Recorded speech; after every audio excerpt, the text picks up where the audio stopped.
नमस्कार साथियों। मैं बताऊंगा आपको यूपीएससी प्रीलिम्स में कौन कौन से टॉपिक आते हैं और उनका कितना वेटेज है। स्टार्टिंग करते हैं कि यूपीएससी प्रीलिम्स में सबसे पहले सबसे ज़्यादा इम्पोर्टेंट, पेन को चॉइस कर लेते हैं पहले। हाँ, हिस्ट्री। हिस्ट्री को देखिए। आप हिस्ट्री देखोगे तो आपका इसका वेटेज कितना है, 18.2%।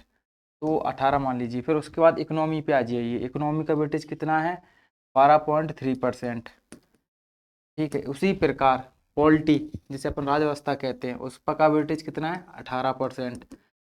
और इस पर इसका वेटेज, 3 सब्जेक्टों का सबसे ज़्यादा वेटेज देखा होगा। फिर उसके बाद कौन सा सब्जेक्ट आता है इंपॉर्टेंट, जो होता है भूगोल। भूगोल में कितना वेटेज है, तो 12.5% इसका वेटेज है। जो प्रीलिम्स में सबसे ज़्यादा, जो मैं आपको क्रम बाई क्रम बताते जा रहा हूँ। उसके बाद सबसे ज़्यादा इंपॉर्टेंट कौन सा रहेगा, उसके बाद आ जाइए। आपको 3 चीज़ों को जोड़ लीजिए, इन्वायरमेंट और साइंस एंड टेक, जिसे विज्ञान और एवं प्रौद्योगिकी बोलते हैं, और आईआर, जैसे इंटरनेशनल रिलेशनशिप, अंतर्राष्ट्रीय संबंध। इनको 3 को जोड़ के आप ब्रिटिश देखोगे 7 पॉइंट इसका आईआर का, और इन्वायरमेंट का है 12.3%, और उसी प्रकार साइंस एंड टेक का है 15% मान लीजिए।